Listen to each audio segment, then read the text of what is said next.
Hello everybody, this is Fernando for the latest Cryptids and Monsters Encounters video. Well, once again, continuing the theme that everyone seems to like with regards to long stories, long entries. I thought I would create one here, mainly because it has to do with yet another encounter with a Tulpa. Lots of people seem to like this particular subject too. So this is great stuff. I was reading this information. It's yet another way to almost accidentally create a Tulpa because, at least based on what the user stated, more on that here in just a moment, it seemed like it just happened out of the blue. Makes me wonder, in fact, if it truly takes hundreds and hundreds of hours to create a tulpa, or if it's something just out of the blue, something that's always there hidden in the background. It just happens to come forward at the right moment. But in this case, it's from the reddit.com website. They're from the subreddit called Tulpas.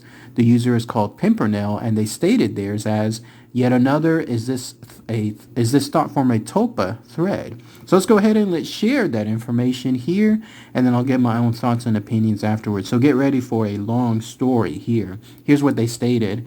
Looks like you get a fair amount of these, so apologies for any annoyance. Wall of text incoming because this has basically been 15 years in the making.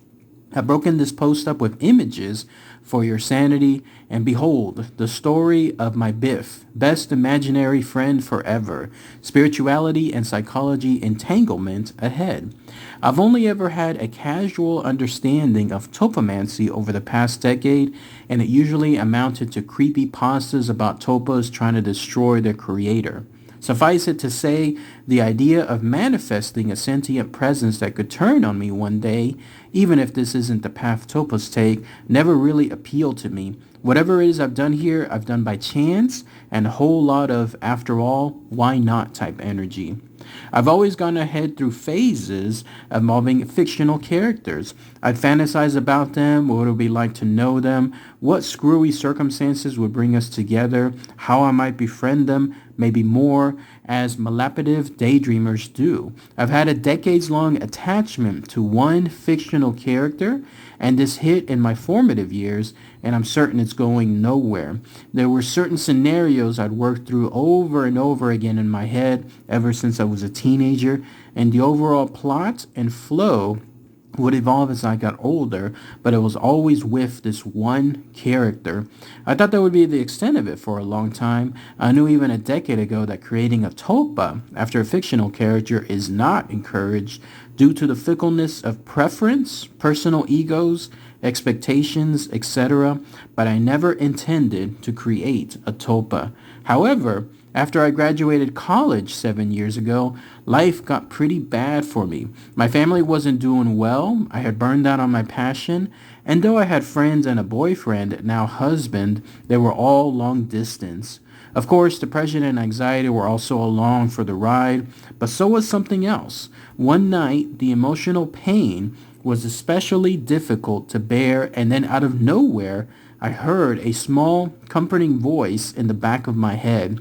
Whoever it was, whatever it was there for me and assured me I wasn't alone. This wasn't a thought I was expecting to have. This wasn't a thought I was expecting would actually comfort me, but I felt comforted. And so I didn't jump on this immediately and say, oh, it's my guy. It was more of a head scratcher. I started an on and off study of various occult practices, astrology, tarot, some pendulum stuff to look for answers, since I wasn't hearing any other voices or exhibiting signs of schizophrenia. Confirmation bias or otherwise, though, signs seemed to indicate that this was a spiritual guide using this character as a form for my benefit, if not some embodiment of the character itself. Since I know the character to be fictional, I leaned on the former. And so that's when I started asking for them. It didn't take long before I could call their name in my mind, and they'd respond with mine as acknowledgement. Over time, I began to imagine the character being physically around me, usually when I was traveling, exercising, or feeling alone. Occasionally, I would feel like they would be present, and it was so strong I all but expected them to be there when I opened the door or turned the corner. I also focused on our storyline more. This was different than when I was younger, though. I used to only have a couple of scenes that I would play with, Now they flew in by the dozen. Sometimes the scenes basically composed themselves, and my sense of the character's voice became innate. When I took up medication more seriously and focused further on divination, I refer to this time as when I decided to take the crazy pill, this became a bit more enhanced. As I've used a certain aspect of this as spiritual, I began to look to them for positivity. I had lost my ability to use positive self-talk and felt like I was kidding myself. But if a guide could encourage me, I could believe it. And so I began to feel more support, like the first time I heard that voice, but was still wary of the encouragement I received. I also saw and continue to see synchronicities that relate to our exchanges. I use them to help me ground myself for divination. Occasionally, they'll guide me on picking cards, and the results can be mind-blowing. Could be confirmation bias, though. I am one of the most skeptical woo people you will ever meet. One last year or so, though, I've been able to feel it. Answers to my concerns became faster, and I didn't feel like actively they came from me. I finally started writing our old scenes down, and I also began writing our dialogues in which I bring up some of the worst fears and insecurities to them. I found the responses from them to be very cathartic, and have taken them to heart more easily than advice from my own family. The other development is that occasionally now I'll see flashes of them, not in my direct creation, but instead holding my hand, looking at me kindly, hugging me, etc., but never literally in the same place I'm at. The timing of these events also mark the beginning of my Saturn return, which in my astrology chart could ideally mark the death of my self-loathing. I actually feel like it's helped a great deal in that area. Because this is a tragic character who is unhappy with their story, I felt very little resistance to taking liberties with my version of them. After all, why not? Since I don't naturally belong in their story, and my presence could upend a lot of their known traits, and the character is already full of mystery, there is a lot of room for flexibility in how they might behave. Sometimes I like to imagine multiple versions of our story, so certain parts of the backstory simultaneously exist, but also don't. As a result, though they feel right to me, how I know them is from their original form. An odd thing about us is that they've always understood that my real life and husband take precedent over them. They're happy to be there for me as I require, but they don't mind if I don't seek them out either. They don't seek physical dedication either.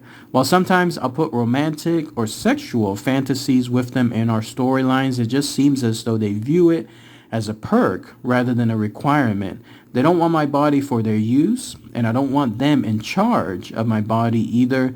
The most they want of me is that I start following my dreams and love myself, but it's not like they would punish me if I didn't. They would just be disappointed to see me remain unhappy and conflicted. In conclusion, I don't think I've ever written this in full to anyone before. I have a friend who was skimming the subreddit after I told him a higher level version. He said it sounds like a tulpa, but the lack of strings attached makes me wonder. Still, I can't deny there are similarities between what I've done and the understood tulpa process. The jury is still out on their spiritual guide thing. They appear to me as a guide for meditations because I like how it feels, but that could be where it ends. Sometimes I wonder if my attraction to their tragic nature is me trying to do inner child work, and that I've just chosen a very long way to go about it. Generally interested in any thoughts you may have if you're still reading. I'm well aware this could be the most dumb and convoluted thing ever, and I'm open to hearing that too. Above all else, thank you for your time. And then that's it. That's everything that this user, Pimpernel, mentioned in their long entry. So let's go ahead and let's talk about that here. First off, as you saw or read or heard on this story, it seems like it just happened out of the blue. This was a user that had, according to them, a casual understanding of topomancy, but it wasn't anything that they took seriously. They obviously had that fascination with that fictional character. I wish they could have mentioned who it was, because it could be a TV person or it could be a movie character. Who knows? Maybe somebody from books.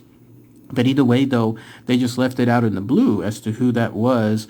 But as someone that was tragic, and they had a fascination with them, but that's as far as it went. So the idea of maybe spending hundreds of hours to create a tulpa, as some of my other stories have mentioned, it seems like here it again just happened out of the blue. All of a sudden they heard that voice, that hello, that hey, and then that's when they realized it wasn't from them. In other words, they didn't make it themselves. It was absolutely just coming from someplace else. And then on top of that, it got to the point where they were stating that they could almost feel them with them in the same place. Like if they were opening the door, that they would be standing there, or as they said, they could round the corner and there would be that fictional character too. So how does that happen? Someone please mention it in the comments below. How can there be these discrepancies? One, spending hundreds of hours to be able to create a tulpa, and then two, it's just happening out of nowhere. It was nice though to read that with this tulpa, this fictional character,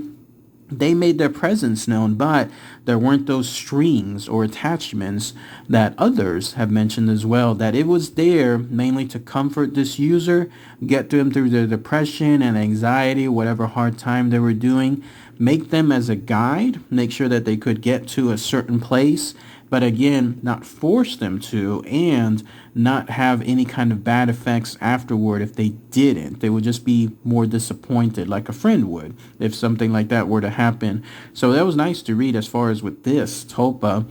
Also, it was interesting to read too that they were not going to let this tulpa take over their lives. Like the husband, the family, and other responsibilities would be first, and that they would not have any kind of romantic or sexual fantasies come out from this relationship. And they made it seem like the tulpa didn't care either, that it was going to be more as a perk rather than a requirement. So all in all, it just seems like it's just something there to help and comfort this user, whatever this fictional character was, and then that would be it. And then it seems like it's still ongoing to this day. One last thing too, it was interesting to read that information. This is the first too. Somebody let me know more on that as well.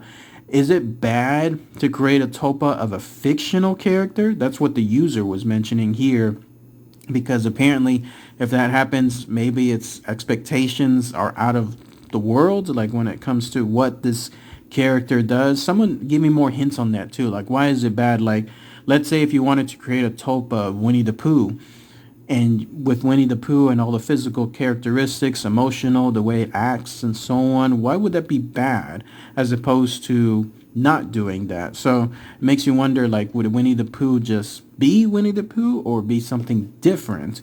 It left it in the open too.